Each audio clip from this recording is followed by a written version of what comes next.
Did you know that you can code interactive games for your students using Canva?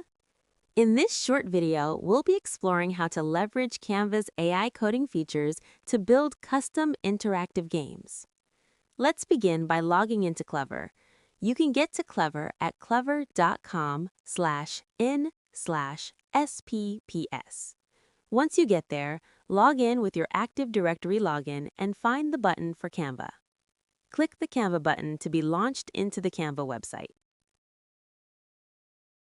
Once you get to Canva, you should see the Canva home screen. From here, we're going to look to the center of the screen and find the button that says Canva AI. This is where all sorts of Canva AI features live, including creating student activities, magic designs, image generation, document creation, or the button we'll be using today, which is Canva Code. At the bottom of the page, you can see lots of different examples of coding activities that you can try. You can also go to the chat box and type in your own prompt to start from scratch. For today, I'm going to grab this example of a sorting activity. Once I click the button, a prompt has been generated in the box. It's a generic prompt to create an animal sorting game. Let's click Submit and see what it comes up with.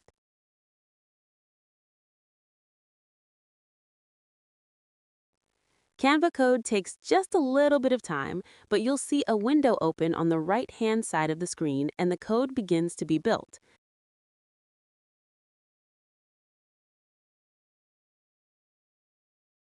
You'll see it is coding hundreds of lines of code for us in a matter of moments. Once it finishes, I can test out my first draft of the game.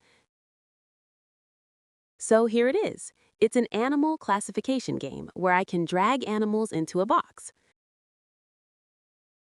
So now I have the chance to tell it what items I would like students to categorize, any themes or names, difficulty level, the visual theme, and feedback style. So here, I can give it some additional directions. I'm going to ask it to add fireworks when a word is correctly sorted, increase the number of words to 15, and I would like it to use purple and yellow colors because those are my school colors. I would also like it to add a form field for the student's name. I'll click the purple Submit Reply button, and in real time, this game will be updated. So here is my updated animal sorting game.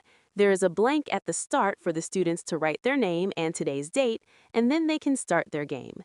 Now we've got a list of 15 animals with a progress bar at the top. I can begin to sort them. Let's see what happens if I get one wrong. Okay, it shakes at me, and I get to try it again. All right, this is looking pretty good. Let's check a few more. I always recommend checking all of the animals before you would share this with a student just to make sure that the answers are correct. These ones are looking good. So in this case, I got 15 out of 15 attempts with 16 attempts, meaning that I did miss one on the first try, and it has the date. I can save my results or I can play again. All right, I like the way this is looking, so now I would like to use this in a design so that I can get it in the hands of my students.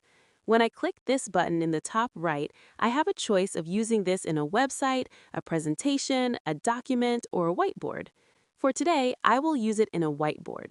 When I click that button, the game is automatically popped into a whiteboard. I will just do a quick test of it. I'll put it in presenter mode, and I'll write test student, and okay, I do see there's some kind of scrolling bar here, so I think I'm going to come back to my design and make that just a little bit bigger, so hopefully that doesn't make it hard for students to navigate. All right, let's just try it.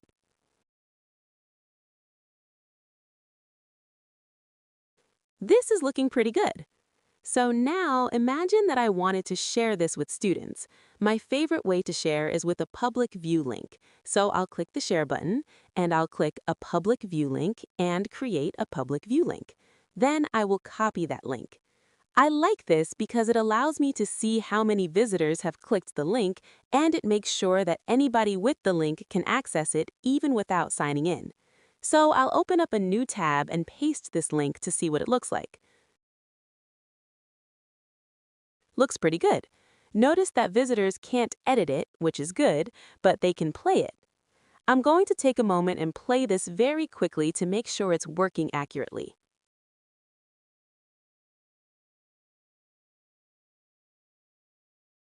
Okay, here is my final result. I can then save those results or play again.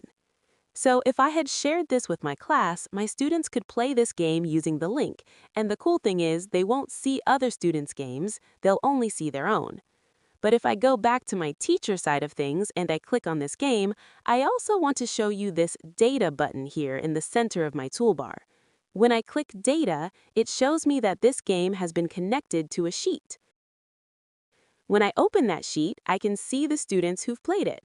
So here's the example of when I just played this. This student got 15 correct out of 15 attempts, and they played it on January 2nd. If I had 20 students playing, I'd be able to see all of their results, and I would also be able to sort this by results, or number missed, or manipulate this data any way I would in a spreadsheet. If you'd like to find your game again, when you go back to your home page, you should see the design you added it to. Or if you click Canva AI and click Code, you'll also see it right there in your recent chats. The sky is the limit when you think about coding these games. Anything you can think of, you can make.